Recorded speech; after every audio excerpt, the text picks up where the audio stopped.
Wonderful.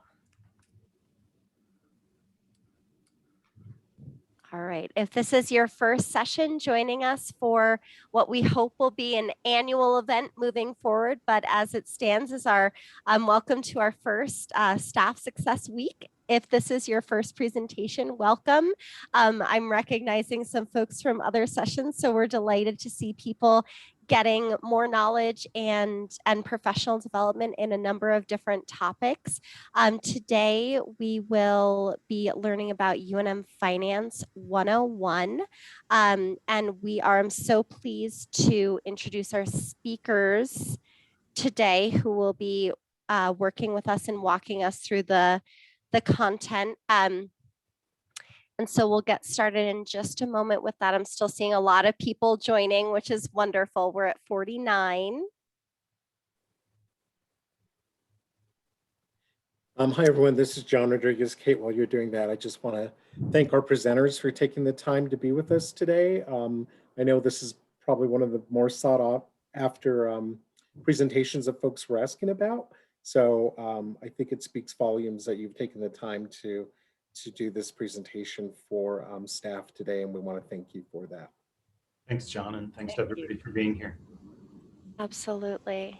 All right, fantastic. Well, I'm seeing a brief lull in folks asking to join the meeting.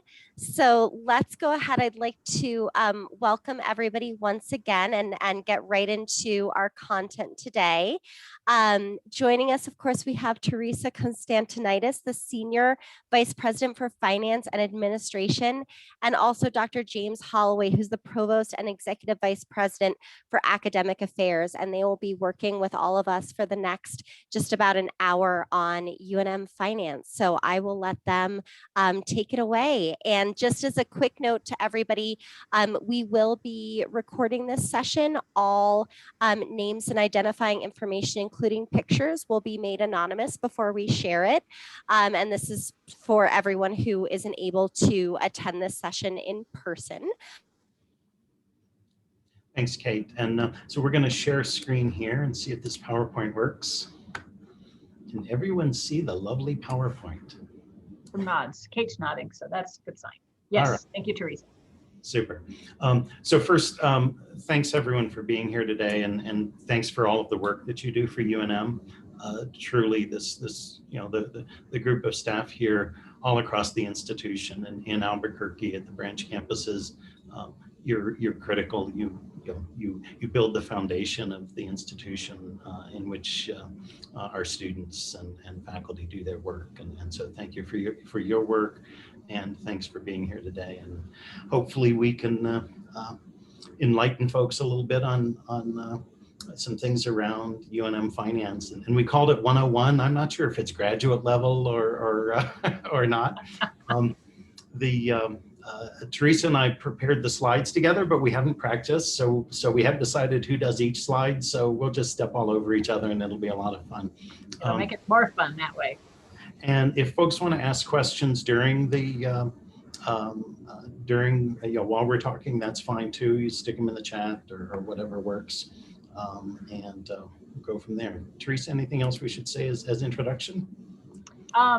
Just how grateful we are that there's so many people, we're getting close to 60 now at this point, interested in finance. I mean, to put out a class called Finance and have people want to see it says a lot about this group. So thank you. We are thrilled to share this information. Oh, thanks, Teresa. So I'll start and just say a little bit about what we're hoping folks will learn through this presentation and discussion. And so the first is really just to be able to say, for you to be able to say something and describe the size of UNM's budget. What are its primary components? What are the parts that make up the budget? Because it's not one thing, it's many things. And what are the main sources of revenue? So what do we spend money on? Where do we get money from? And kind of what's the size of that whole system and of some of its parts. We hope you'll be able to describe some of the challenges that are present in UNM's budget, and some of these are internal, if you will. Some of them are endemic to higher education. Some are external and presented to us just by the environment that we all work in. And then third, we hope that you can describe and list some of the opportunities and strategies that UNM uses to address some of those challenges while delivering on our mission.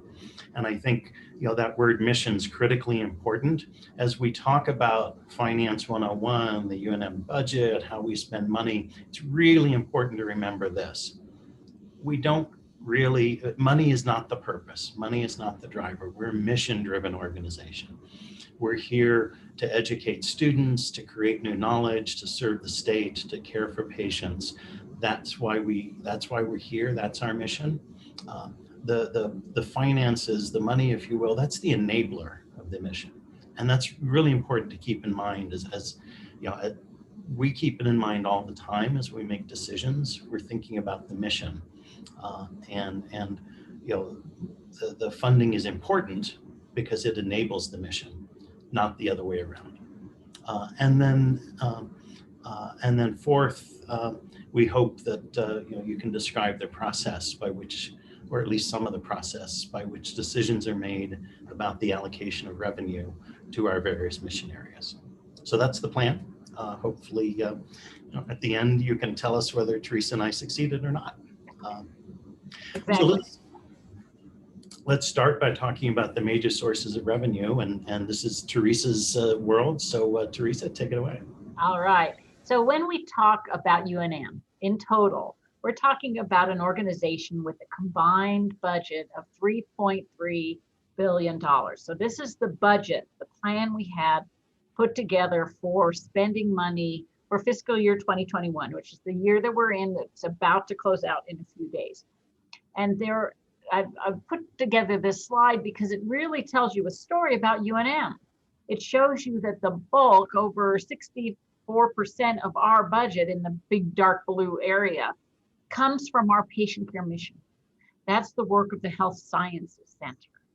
And the remainder of the campuses, including the branch campuses, are represented in part by the other pie pieces. But note that some of those other pie pieces also support the health sciences area.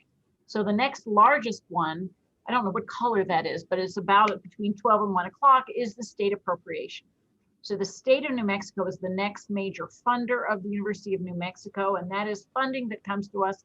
It's from state funds, which come from taxes. And when we talk about the origins of this money, it's what state taxpayers pay, as well as funds that come from entities. We talk about the oil and gas industry, all the different monies that the state brings in. That's the $324 million that the state then grants to the University of New Mexico to operate, to perform our mission. The next two pieces I want you to look at are the grants and contracts. That's $322 million, and a bright pink piece, but it's kind of small, private funding. Those two sources come to us in a very earmarked form to do our sponsored activity missions. So they could be for support of research, but it could be something else. Sometimes there's sponsored instruction or sponsored public service, but the bulk of that is the money that comes in from some kind of granting agency or a private foundation to perform work. A little bit of that private also comes in to support student scholarship. So that's the next major piece. The green piece coming in at around $330 is our tuition and fees, payments that come to us from students. And that also will include in that grand total the student aid component. And then you can see some other smaller pieces, state fundings that comes in from state bonds. That's borrowing that the state of New Mexico has done to help pay for initiatives. Local government appropriations, the bulk of that goes to run our branch campuses. And then there's one last piece, the use of balance, $90 million. Because we're trying to give you a picture of the total budget, this is the portion of carry forward money from past years that comes in to run the university. So this is where the funding flows in to support the university. And one thing I think it's worth noting when you look at a chart like this, if we set aside, there's this big blue section, which is sales services, patient care. It's mostly patient care. So that's money that's paid by insurance companies, by patients, to pay for healthcare.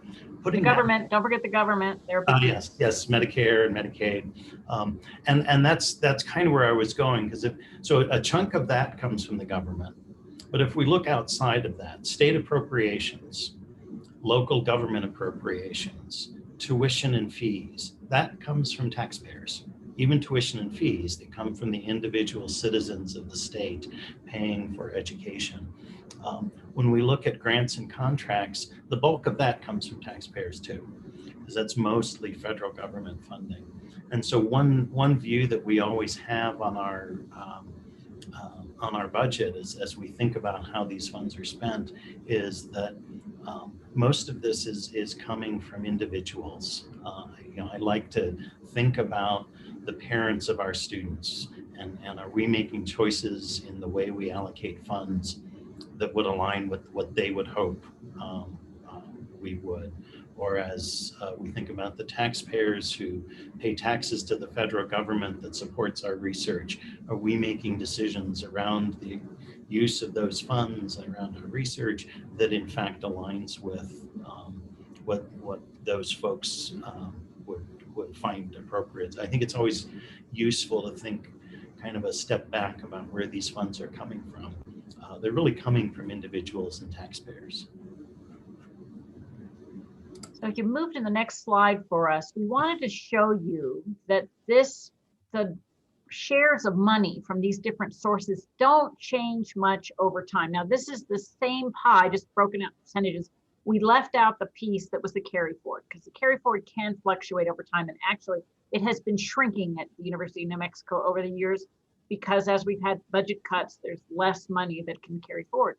But what you can see in this set of diagrams, starting with the oldest at the bottom and then most recent at the top, is the shares pretty much stay the same year after year after year. We're not seeing big fluctuations in where our monies come from to run the university. Now those are sources. Now let's talk about uses. And the thing I want to mention about uses of the funding, and I'll go into another pie that shows you in a little bit where, exactly who's spending the money, but this is how we're spending the money. And we are a not-for-profit institution. So if I was a business, if we were a business at University of New Mexico, that 3.3 billion, we would be trying as hard as we can to make it big, which of course we do. But then as a business, we're trying to spend as little as possible to generate a profit for our shareholders. That's the point of businesses. Whereas as a university and not-for-profit, our goal is to spend the money on our mission, not waste our money, but spend it on our mission. And when you think about the mission of the University of New Mexico and the activities that we're doing, it might be a little bit of a surprise for you to see that the bulk of what we do is paying people. And this shows it quite clearly. These are 3 years worth of expense totals broken out as percentages. The bottom is the blue, that's direct payroll. Next up is red, which is the benefits. Next up is green, is what we call contract services. Those are still people. They're just people that are paid through a contracting activity for the most part. There is some contract services that are not people, but the bulk of that is people. So what you're seeing is that around 80% or more of our funds at the university pay to employ people. And then you see in the top section, materials, repairs, maintenance of buildings, utilities, student aid, student financial aid, travel and other might be rents or things when we're paying a license for something. But what we want to show you is that the amount of money that we have available to do things like maintain a building is a relatively small piece of our overall budget. And it's one of our challenges that we said we would mention to you, that the demands for IT and technology and supplies is competing for a relatively small overall piece of our budget. I think it's worth noting that this is not necessarily the typical structure of every organization. If you're a cruise line, you spend money on people, but you actually spend a ton on hardware, chips.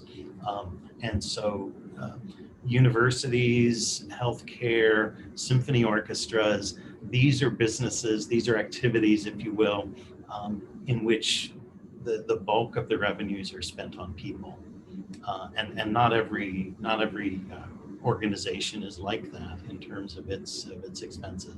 Some are expending on inventory to buy the parts to build cars. We're spending on people. That actually can represent a challenge as well, because it means that the way that the costs of university operations is mostly driven by the cost of people. Whereas other organizations, the costs can be driven by the costs of other things. It's one reason why when folks talk about, oh, how come university tuition goes up higher than the rate of inflation? Well, the rate of inflation is the rate at which the cost of a loaf of bread goes up. The rate at which the cost of running a university changes is the cost of people. And so we're different from many other items that you see people put a price on. Yeah, and definitely that red section on benefits over time has been one of our growing sections. That's, if we did the same chart from 10 years prior, it wouldn't quite have been quite as large there. Okay, so actually I'm trying to monitor the chat here. We have a question. Is this distribution of expenditure typical for our peer institutions and higher education in general? How does it compare? It actually compares, this is the picture for higher education and is the picture for our peers. Now, I came from a peer institution that was all health, that did not have a general campus. And for that, the materials and supplies piece was a little bit larger, but still we were in the high 70s, mid to high 70s for people costs. And I came from an institution that was very similar to UNM in having a large comprehensive university attached to the health system. And this kind of number of 75 to 80% of our expenditures were on people. This is really pretty typical. Yeah, thanks for the question, Ian. Okay, so actually people are listening. This is cool. And the other thing I suppose we should both mention, the Provost and I both started here July 1st of 2019. So we're definite newbies to the University of New Mexico, but both of us have been around a long time in higher ed. It's okay, I said that, James. All right, here are our major segments. So we're still in the expense budget. So the $3.3 billion of money of sources, this is the same pie chart showing you that total, and I probably should have put 3.3 billion on here so that you could see the green in the top half and the blue so towards the bottom. That is our health system enterprise, with 72% of our overall expenditures going to support our patient care and teaching, health science teaching mission. The main campus is in the red, 20%. We have our branch campuses, don't forget them, they're an important part of our family, at 1.5%. And then the plant funds, the purple funds represent capital project or major equipment purchases, but mostly capital projects and construction at the University of New Mexico, and it applies to the entire organization. So those are the major uses of the 3.3 when you're thinking about organizations. So one of the things we wanted to try to get across to you is one of the challenges we face is that not all money is green. So it would be really nice if all 3.3 billion, we could just at the beginning of the year decide what we wanted to spend it all on. And if it meant taking everybody in finance administration on a cruise to the Bahamas, oops, that's illegal. No, wipe that out. Erase that I said that. Anyway, that we could do that, but we can't because the bulk of our money actually comes in with different earmarks. So what I did is I took a slide here that shows you, as we think about the 3.3 billion, how much is in this mostly unrestricted pot that can be manipulated and moved around somewhat. And that's what we're calling core funds, the state appropriation to a tuition, the overhead or F&A cost recovery we get from our research, and the state investment income, state land, permanent and investment income, those are interests we will earn on things. And then internal transfers that come over to the main campus to run things like health sciences branch, et cetera. That money is 11% or 355 million. But the blue parts, much of that comes in restricted. So that's where you're seeing your contracts and grants, money that the state gives us in earmarked activities. restricted private gifts. Gifts always, not always, but almost all gifts come in with an earmark or a label by the donor on how they could be used. And the mill levy funds, state capital funds are mostly restricted. So that we don't necessarily, we can't just spend money on anything we want to spend it on. I did label differential tuition and fees as designated. So this is a vocabulary term when we're talking about how we use money. If it's restricted, somebody external has restricted it and we don't have a choice. But we might designate internally and say, all right, those tuition and fees, in order to get them, and we are going to essentially, then the word is earmark, designate, put them towards a purpose. But we could reverse that if we needed to at some point in time. So I wanted to just distinguish between an internal designation versus an external restriction. So to give just to make that concrete, the College of Engineering has a differential tuition. The dollars that come in as differential tuition flow directly to the College of Engineering. Within that, when that differential tuition was created, it was created with certain purposes aligned with those differential tuition dollars. So they go to engineering and then they go to specific purposes in engineering. To give a different example, when we do managed online programs, a part of the tuition that comes in from those is designated to the department that does the program. Psychology has a managed online program. They do an online degree program. Part of the tuition that comes in doesn't go into that green wedge, the flexible core funds. It goes straight to psychology. Within psychology, they can allocate it as they like. And so something else to think about in terms of the complexity of this system, we've designated those funds for psychology. Within psychology, they're actually flexible, but not outside of psychology. So I didn't actually label it, but auxiliary and athletics revenues and other revenues, we often get questions about that. So we run essentially little businesses at the University of New Mexico, housing and dining and parking, that generate revenue from fees that they impose on the buyers of the service, and then they operate and run themselves. We try to keep those costs under control because who's paying the fees on housing, dining, parking? It's us. We don't want to be trying to make money on that, but it's not truly restricted. We just try to manage it effectively so as not to price ourselves beyond what people can afford to pay. It's a tough one to do because we often want to keep rates low at the same time the costs themselves are high.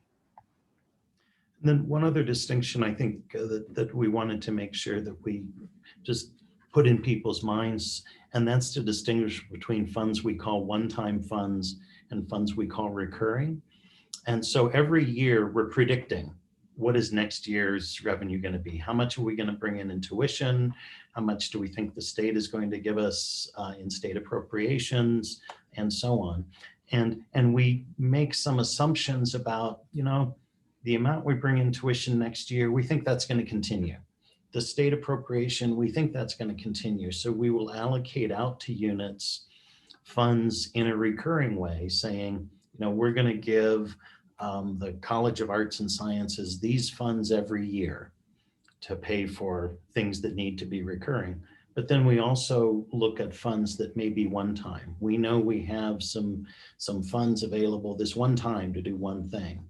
And we might provide those to a unit over a couple of years, but we know we can't predict that they will recur. And so one thing, what really that implies, what would you fund with recurring funds? Well, mostly people, because people you hire and you have an expectation of continuing employment and so on. And so you allocate to units the funds for their salaries, for their benefits, with the understanding, the prediction that will continue. But it does mean that we're constantly predicting what is the revenue going to be next year and the year after and the year after. Whereas in other cases, we're simply saying, this one year we can do this one thing and spend funds on this one thing one time. Yeah. And you don't, theoretically, This is how you manage yourself. You know what's in your savings account, that's one-time money. You know what your ongoing income is, and that's recurring, so you can count on it. So if you decide to spend money, assuming that that savings account will naturally replenish itself, you may be in big trouble. So don't do that. So we do that same thing for the university by keeping close tabs on what is recurring, what can we count on to renew itself versus what is one-time in nature. Okay, so before we move to the next slide, I want you to notice that that green piece of the pie is just 11%, 355 million, which sounds like a lot, but that is the piece of our budget that our budget process really focuses on, because one, we can influence it. Two, the blue parts tend to naturally grow by the activities of the units and the researchers and the health system itself. So when it comes to thinking about budgets and allocations and budget cuts, we're looking at that green piece, even though as an entity, we pay attention to the whole thing. Okay, so how do we make decisions? And so what we want to go through here in the next two slides are a set of really principles that were created in the budget leadership team to think about how we manage and govern those core funds, that 355 million or so of funds that we have a pretty good sense are recurring. We know it's going to fluctuate, but on the whole, we know it's recurring. How do we decide what to do with those funds? How do we decide how to deal with unexpected changes up or down within those funds? How do we decide what to do with other one-time funds that we may find? And so the first principle that's here, and you can read it, but I'm going to read it anyway, is really about protecting the core mission, right? And so I said at the start, we're a mission-driven organization. And so the first principle here talks about the mission. We want to protect the core missions, which are education, creating new knowledge and creative works, patient care, public service. That's why we exist, so that we can deliver on the mission. And then this is important, both now and into the long-term future. And so one of the things we're always doing is trying to think about how do the decisions that we make now, which may be expedient now and deliver on the mission now, either harm or help our ability to deliver on the mission in the long term.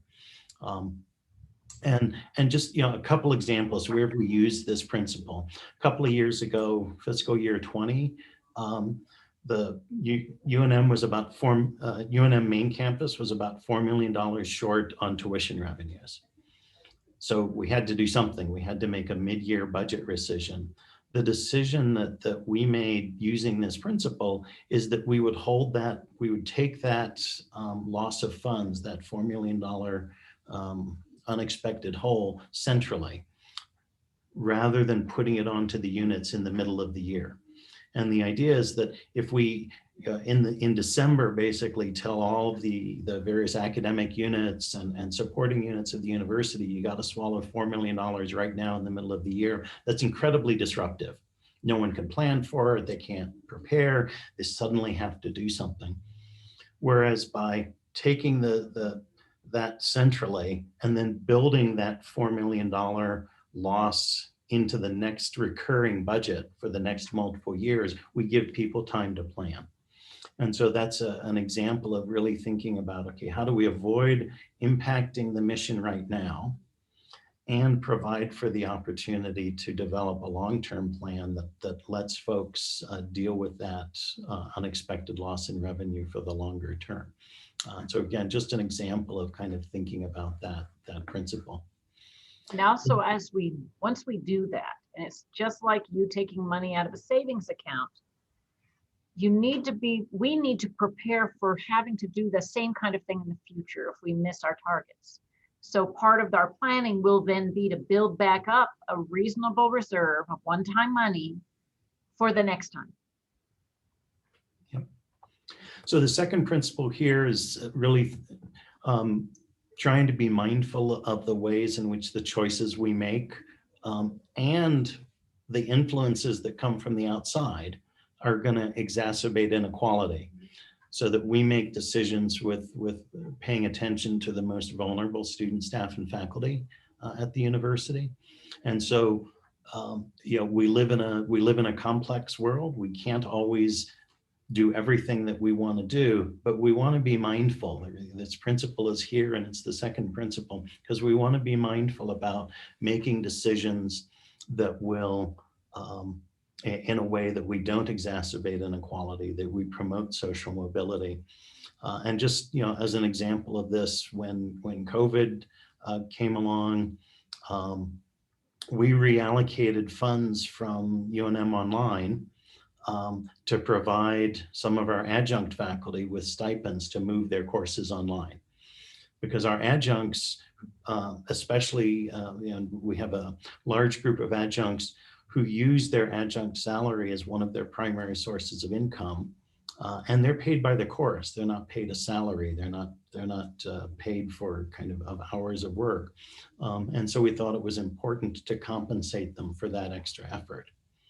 As a different example, this year, the state twice during the COVID process took state funding that went to some of our ethnic student support centers and reduced the funding for those centers.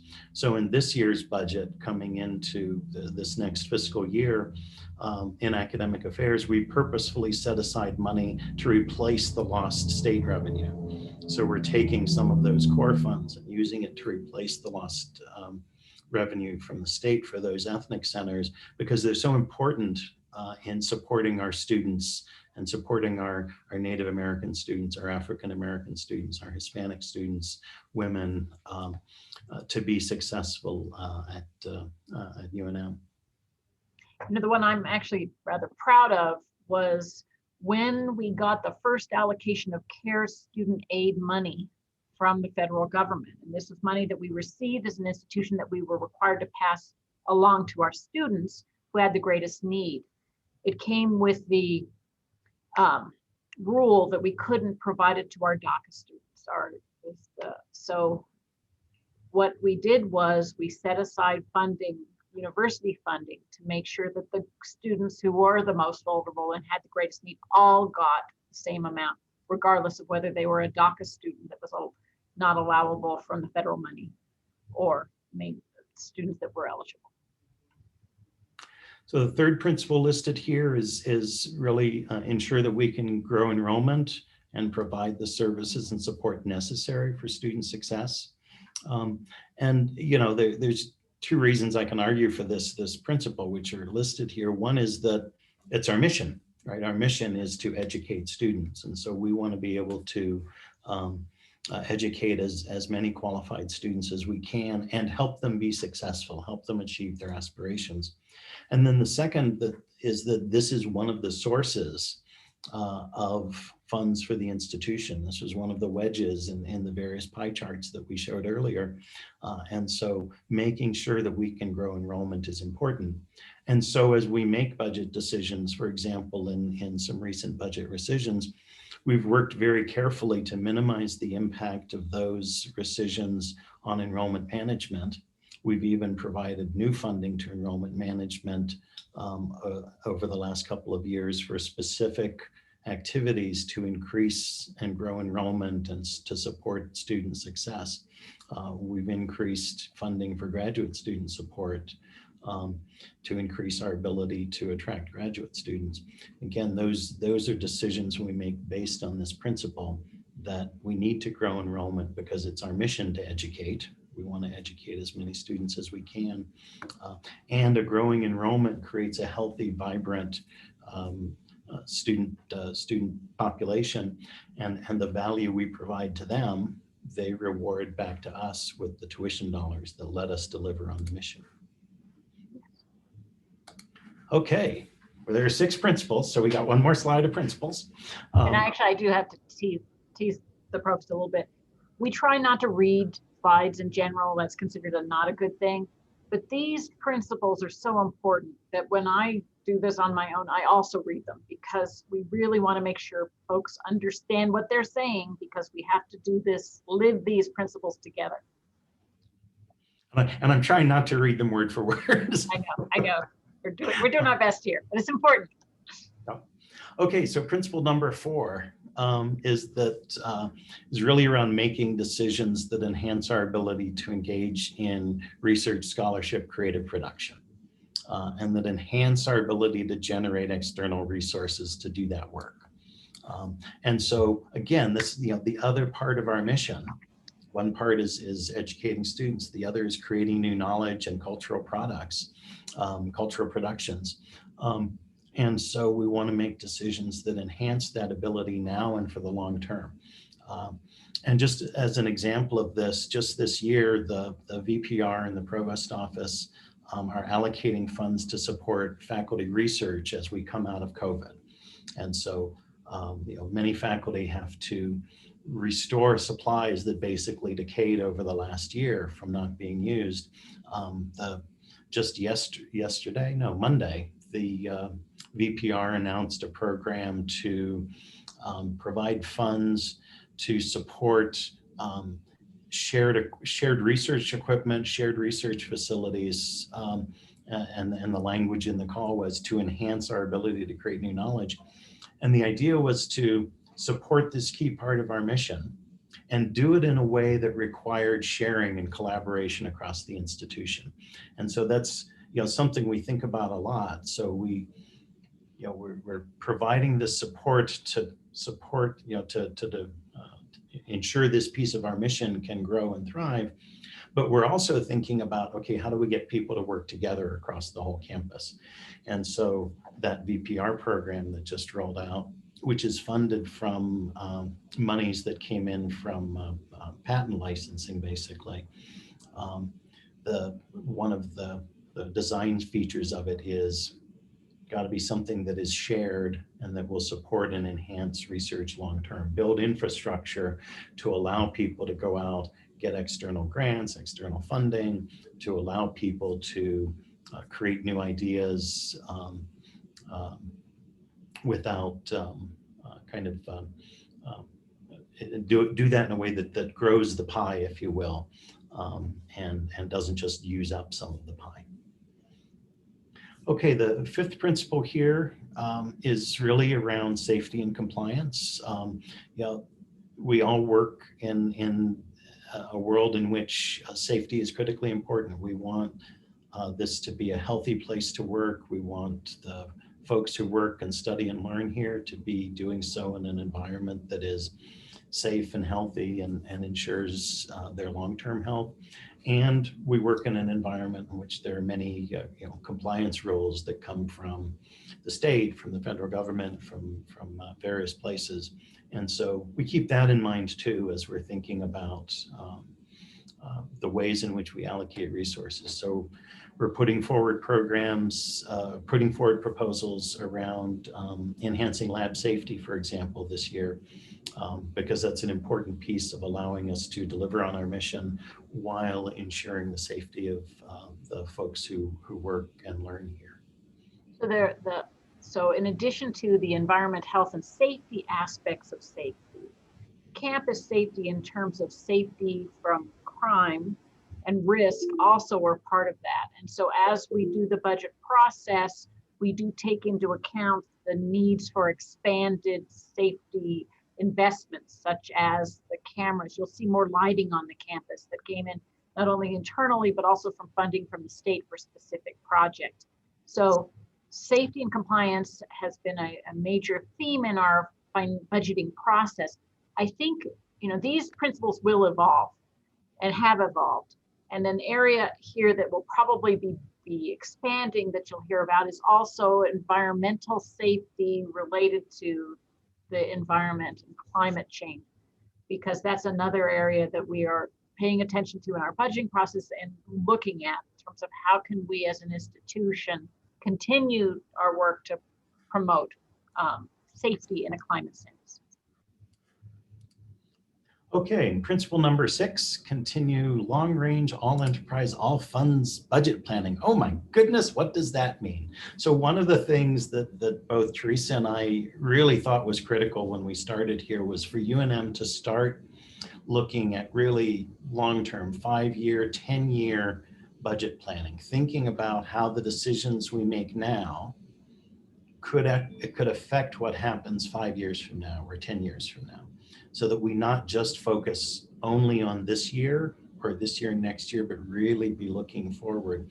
And that's always difficult, right? Because you're trying to guess, to intuit what's going to happen in 2 years, 3 years, 5 years, 10 years with state funding, enrollment numbers, how regents feel about tuition and so on. But just because it's hard and just because there's uncertainties doesn't mean there isn't great value in doing it. There is great value in projecting forward the ways that our decisions today will impact us. And we're going to come to, I think, an important example of this in just a minute. So, Teresa, unless you want to say something about it now, we have a whole slide coming up on this. I think the one thing I want to say about it is that this is something that we have heard loud and clear from our stakeholders, from our regents, from the president, even from the accreditation board, that is important for a successful higher education institute to do more than we have been doing. So this is, well, we'll talk about it when we get to that slide. Okay, so we said one of the learning goals was to think about, what are the strategies, what are some of the ways that we have to bring in additional revenue. There's a big list here, but the key point is one of the things that all universities really do have to do is think about what are the potential sources of revenue and what are the sources of revenue that we haven't looked at or pursued in lots of detail or very aggressively before. And sometimes it's interesting to have conversations at universities where you say revenue, because it's like, well, wait, we're not about revenue. No, we're not about revenue, but we are about delivering on our mission. And to deliver on our mission, we have to bring in revenue. We have to have a way to pay the people who work here, to support the buildings, to have all of the infrastructure that we need in order to deliver on that mission. So revenue is important. And there are, we need lots of ideas here, but there are things that we can pursue. Philanthropy is something on the list here. The UNM Foundation has done a study of potential giving to UNM. We can probably do more in terms of philanthropy, so something we should look at. Student tuition and fees. Sometimes people see student tuition and fees and they think, oh, raising tuition. Well, there's other ways to increase tuition revenue. We can get more learners. And then it becomes, oh, you mean more high school students, but the number of high school students is going down. Well, but there are people other than high school students who like to learn. So we can look for different groups of learners who might be interested in some of the expertise that we can teach to them. So adult learners, senior learners. And so as we look at some of these, it's important to think sometimes beyond the surface. Student tuition isn't always about increased tuition. Sometimes it's about finding new learners. Teresa, anything else you want to touch on here? So the list includes some things that might be a little, what is a sale and service of an educational activity? So the traditional source of money that provides funding in that set is activities that you perform as an institution that generate revenue that aren't part of your regular operations for teaching and research. So if we were to offer learning opportunities to retirees or to people who just want to come in and get a continuing education credit, the revenue drops into that bucket. Student tuition and fees are enrolled students who are here for a degree. So if you're not here for a degree, but you are interested in certification or just learning, the money might go up there. We have to be careful though, because we're not for profit. We're not trying to compete with industry and make profits. So, but really the revenues that would come in there can help the whole organization. And we do work in those spaces, right? So we have continuing education operations, both university-wide. There's some in the business school. There's some smaller ones in other places. We have, as a different kind of example, we have some of our specialized facilities scientific instruments and so on rent time so that outside companies can come in and do a measurement that are important to their business that can bring us some amount of revenue as well. So Yeah. there are lots of little things we can do. Yeah, sales and services of educational activities. There's great opportunity there. Investment income. So what that's talking about, I refer to that as a balance sheet strategy. We have certain assets. One of the classic ones is an endowment. It's managed for us by the University of New Mexico Foundation. And it's pots of money that we're not allowed to spend, but we can invest them. And then the interest that is earned on those investments can then be used to help run the university. So to the extent that through philanthropy, we get more endowments, they then earn investment income. But we also need to look carefully at the fund balances that we have. Are we investing them in ways that are optimal for the university? I don't expect people out in departments to be thinking about that. That is a central financial function, but it's an opportunity that we're examining to make sure that we're doing the best for the University of New Mexico with the resources that we have. To use the analogy that Teresa used earlier, I've got my monthly income, I've got my savings account. Do I put my savings account in the bank earning 0.01%, or do I put it in a CD and get 0.5%? Or do I put it in some other investment strategy and get a little bit more? Right. And you need to make sure you keep a certain amount liquid, because everybody in this group would be very disappointed if I put it into a high, sealed it all up in something that would get me high returns, but nobody could get paid because they didn't have cash to make payroll. We don't want to do that. So it's the right balance to have the liquidity, just like you want, versus the greater levels of return. And then there's this kind of last point made down in the corner that there's some of these things we can do that might bring in revenue, but that revenue might be restricted in some ways. So not every revenue generating activity necessarily can support the institution as a whole. And sometimes when you grow an operation to bring in additional revenues, you create additional costs. And so we can increase enrollment a certain amount within our existing physical plant and staff and faculty size. But if we increased it by a lot and we need new sections and more classrooms and more dorms, there can be some big increases in costs. And so finding the right balance of those things is also important and tricky.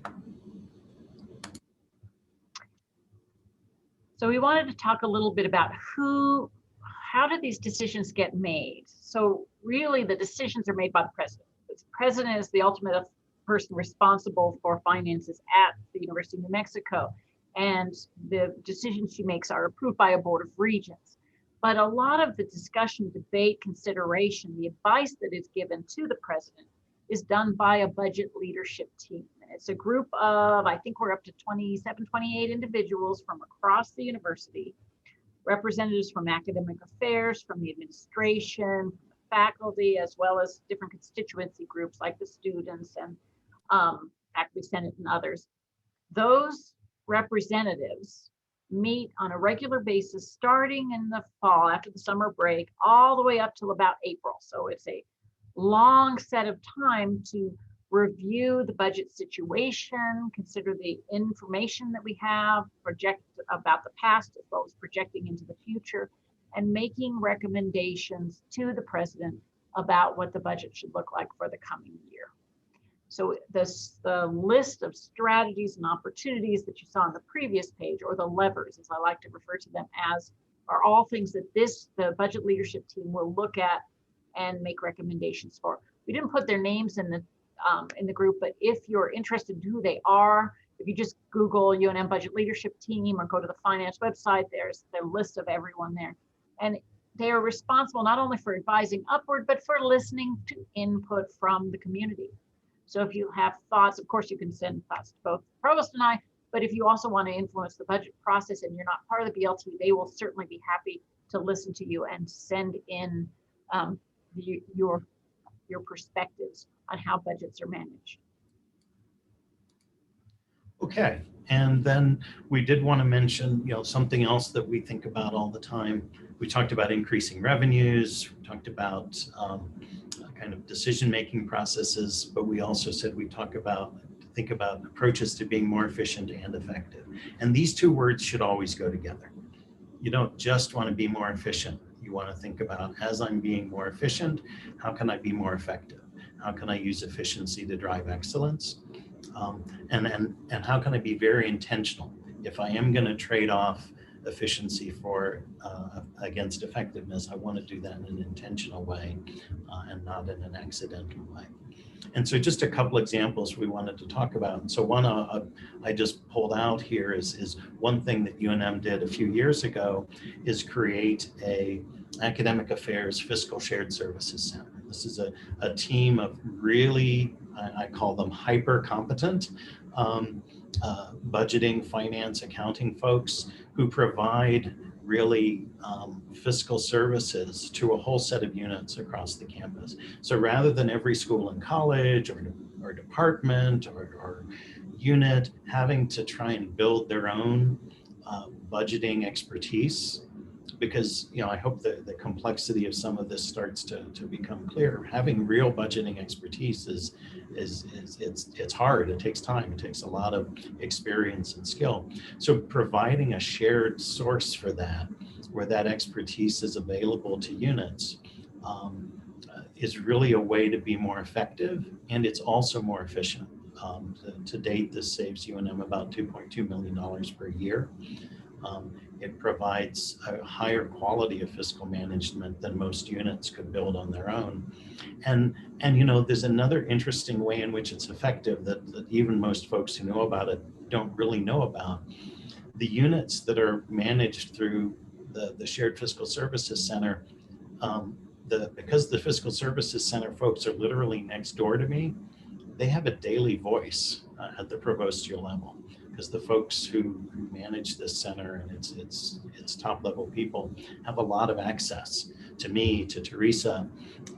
And so there's multiple ways in which this is both. It's a good example of something being really much more effective than every unit trying to manage themselves, and also more efficient in the way that it saves money.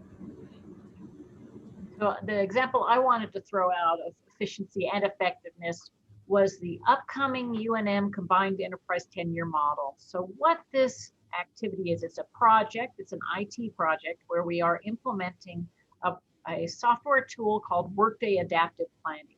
And although Workday Adaptive Planning is one of those enterprise resource management tools that does a whole lot of things, we're focusing on the 10-year financial projections, having roughly 3 to 5 years of past information, and then using it to project into the future for the entire university, the whole thing, that $3.3 billion that we talked about in those first slides. And it will allow us to look at our operations, look at our balance sheet, look at our statement of cash, to make sure that we're managing ourselves effectively, and that and we will have to build into it a philanthropy model or a debt financing model, all those kind of complex accounting-y things, so that if we then make decisions, what if we built a building? What if we added this program? We could look at it and see what it would mean financially to us as a university over time. It is being programmed, and this is a tool that will be used primarily by financial managers at the center at first, but if we add on more components, it could be more influential out to departments. But what we're doing is we're starting it.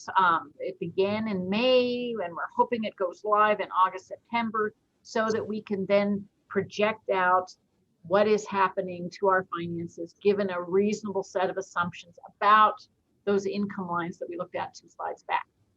Now, you're going to say to me, I'm sure, because I've heard it before, 10 years? Are you crazy? Nobody can project forward 10 years. Who knows what might be happening? You're right. What we project for 10 years out there could easily be influenced. But what we will be getting is a better picture of what's happening in the next couple of years based on people's budget plans. And then we can make sure that we make adjustments on our expense plans and also our plans for revenue to accommodate what could possibly happen over time. So what I found in these models is that although the 10 years out is kind of a big guess, the first 3 years are actually really pretty good. So we'll be using this tool to help manage UNM's finances better. I would add, and when you think about sort of 10 years out, quantitatively you don't get the right answer, but there are some really useful big picture questions where, for example, right now, if we project out and we can project when do expenses exceed revenue in a certain set of assumptions right now. The date of that won't be right, but if your model is telling you that expenses will exceed revenue, the date won't be right, but it's probably going to happen out there somewhere. And so it gives you some good qualitative information, even when long-term quantitatively it's not, it's not spot on. All right, so those were the prepared slides. I think that's the end of the deck, James. Yes, we are. So, and we have a whole 3 minutes left, I believe. So, and we didn't get many more questions. Oh, there's some in the chat. There's some stuff going on in the chat. All right. Okay, so Neil has a question about spending leftover money so it's not taken away. And answer that. Don't do that. Don't do that. I mean, so of course, what we want to make sure is that units are budgeted appropriately. Every unit should have something left over at the end of the year. If a unit has 0, that's bad. There really should be something left over at the end of the year. What we really worry about are growing balances. So if you see a unit where the balance every year is growing, you need to look at that, because that unit's probably over budgeted, right? And that money is doing nobody any good growing, sitting there. We may say something similar here. I would never take balances away from a unit, but it's not the best strategy. It's not a good place to start, because spending wildly at the end of the year doesn't usually result in the right purchases. You're not spending money on the right things if you're just spending it to spend it. So we don't want to encourage units to spend just to spend. But we would pay attention to, do we have units where we're just seeing growth in that unspent balance? That's not good for the mission. That's not good for the whole. And so I think there's not as good reason to simply spend at the end of the year because there's some extra funding left. Philosophically, it's not my philosophy to sweep balances. Again, I won't say I'd never do it, because you can't say what emergency might arise. But that's not the right approach to dealing with balances at the end of the year. You should have a balance at the end of a year in a unit that's properly budgeted.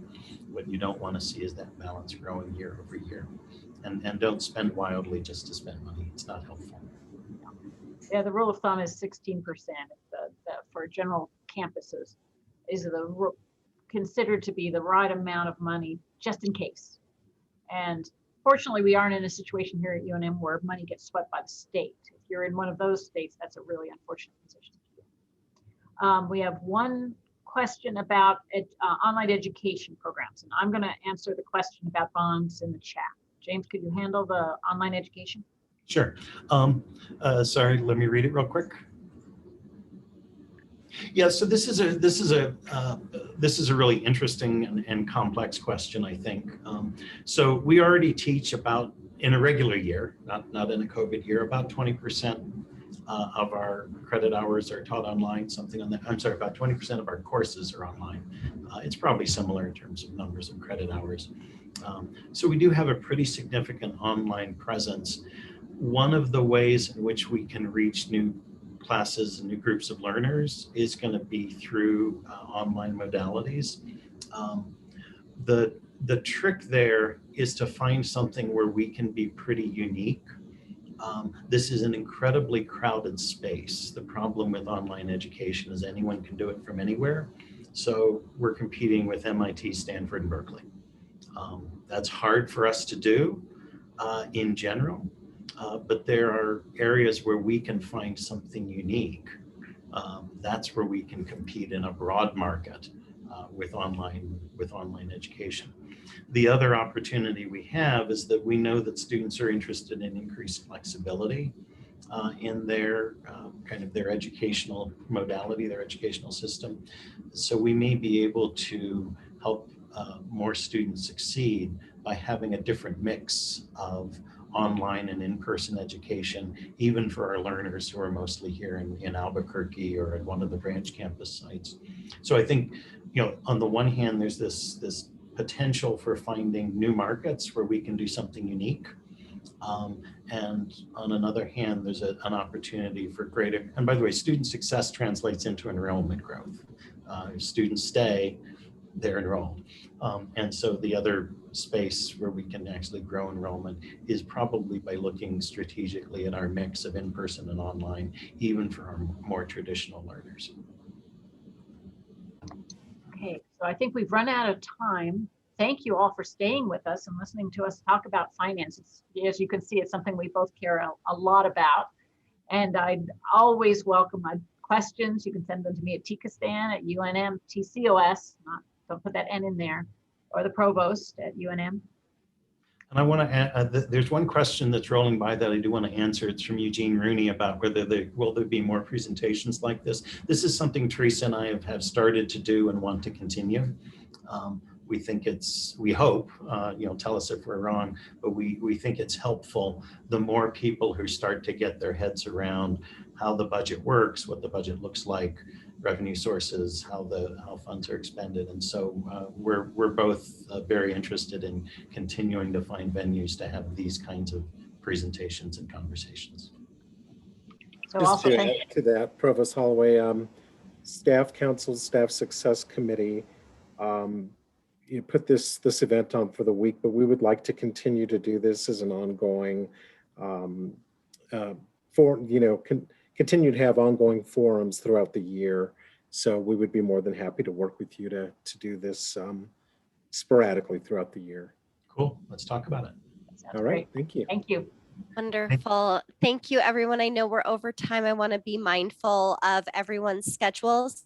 What I'll do is send out the link to a brief survey just to let us know what you thought of the content today. Big thanks to the speakers and to Staff Council for all of your support in helping make this a wonderful event. I learned so much, and I'm so excited that we're going to be opening up this to more conversations in the future. So big thanks to both of our speakers, and everyone, please be on the lookout for that link to a survey, and looking forward to continuing the conversation in the future. Thank you so much. Thanks, Kate, and thanks everyone for being here. Thank you. Thank you.